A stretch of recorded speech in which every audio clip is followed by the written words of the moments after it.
સુરતમાં bogus marksheet વેચવાનું આખું રેકેટ ઝડપાયું છે। સિંગણપુર પોલીસે તપાસ કરતા આ કૌભાંડમાં નિલેશ સાવલિયા નામના એજન્ટની ભૂમિકા મહત્વની હોવાની સામે આવી છે। થોડા દિવસ અગાઉ કતરગામ વિસ્તારમાં રહેતા અક્ષર કળથિયાની કેરળના ધીરુ આનંદપુરમ પોલીસ દ્વારા ધરપકડ કરવામાં આવી હતી। કેરળ શિક્ષણ બોર્ડની ડુપ્લિકેટ માર્કશીટ બનાવી હોવાને કારણે તેની ધરપકડ કરવામાં આવી છે, જેની તપાસ કરતા ચોંકાવનારા ખુલાસા થયા છે। ખોટી માર્કશીટ રજૂ કરવાના કેસમાં અક્ષર કળથિયાની ધરપકડ થતાં કેરળ પોલીસે સુરતના એજન્ટ નિલેશ સાવલિયા અંગે સિંગણપુર પોલીસને માહિતી મળી હતી, જેના પર વોચ રાખતા આખા ડુપ્લિકેટ માર્કશીટ કૌભાંડનો પર્દાફાશ થયો છે। નિલેશ સાવલિયાની પૂછપરછ કરતા તેની પાસેથી 137 જેટલી દેશભરની અલગ અલગ યુનિવર્સિટીઓની માર્કશીટ મળી આવી હતી, જેની ઊંડાણપૂર્વક તપાસ કર્યા બાદ તેની ધરપકડ કરવામાં આવી છે। કેમેરામેન સેનિલ વિરાણી સાથે વિશાલ છેઠા, માનવ પ્રભા ન્યૂઝ, સુરત। આજ રોજ સવારે 2:30 સિંગણપુર પોલીસ સ્ટેશન ખાતે IPC 420, 465, 467, 471, 120B હેઠળ એક ગુનો રજીસ્ટર કરવામાં આવેલ છે। આ ગુનાની પ્રાથમિક રીતે બતાવું તો એક ઈસમ છે અક્ષર ભરતભાઈ કળથિયા, જે વેડ રોડ કતારગામ ખાતે રહે છે।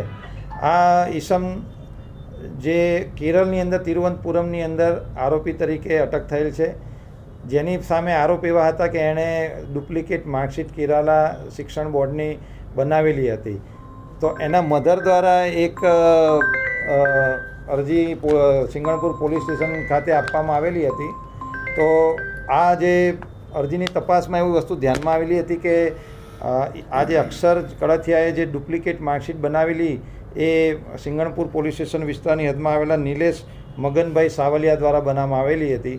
તો અમારા સિંગણપુર પોલીસ દ્વારા આ ઇસમ ઉપર થોડી વોચ રાખવામાં આવેલી કે હકીકત શું છે। તો પોલીસને એની અંદર થોડોક પોઝિટિવ આન્સર મળેલો હતો, જેથી આ નિલેશ મગનભાઈ સાવલિયાના ત્યાં પોલીસ દ્વારા સર્ચ કરવામાં આવેલો હતો। તો સર્ચ કરતાં કુલ 137 જેટલા માર્કશીટ અન્ય પૂરા ભારત દેશની અલગ અલગ યુનિવર્સિટી તેમજ શિક્ષણ બોર્ડની માર્કશીટો એના ત્યાંથી કબજે કરવામાં આવેલી હતી। અને એની પ્રાથમિક પૂછપરછ કરતાં એવી વસ્તુ ધ્યાનમાં આવેલી હતી કે આ અક્ષર કળથિયાને જ્યાં એ જે ખરેખર 12મું પાસ નથી, પરંતુ એને ઉચ્ચ અભ્યાસ માટે ઇટાલી જવું હતું, તો એના માટે એણે 60,000 રૂપિયા આપીને આ નિલેશનો કોન્ટેક્ટ કરી એની પાસેથી આ ડુપ્લિકેટ માર્કશીટ મેળવેલી હતી। પરંતુ વિઝાની પ્રોસેસમાં માર્કશીટને વેરીફાઈ કરવા માટે જ્યારે તિરુવનંતપુરમમાં જ્યારે ગયો ત્યારે ત્યાંના અધિકારીઓને ધ્યાનમાં આવેલ કે આ માર્કશીટ તો ખોટી છે, તો એની વિરુદ્ધમાં ગુનો દાખલ કરી અને અટક કરવામાં આવેલ હતો। પરંતુ આ જે માર્કશીટ છે એ બનાવનાર અથવા એને આપનાર વ્યક્તિ એ નિલેશ મગનભાઈ સાવલિયા હોય, પોલીસે એને અટક કરીને એની સઘન પૂછપરછ કરતાં એની પાસેથી 137 જેટલા બીજા આવા અલગ અલગ માર્કશીટ અને ડિગ્રી મળેલી છે।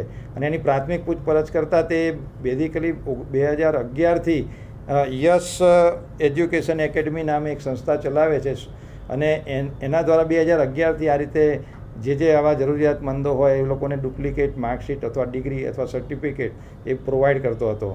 અમારા વિડીયોની નવી અપડેટ મેળવવા માટે સબસ્ક્રાઇબ કરો માનવ પ્રભા ન્યૂઝ ચેનલને, બેલ આઇકન ક્લિક કરો લેટેસ્ટ વિડીયો સૌથી પહેલા મેળવવા માટે।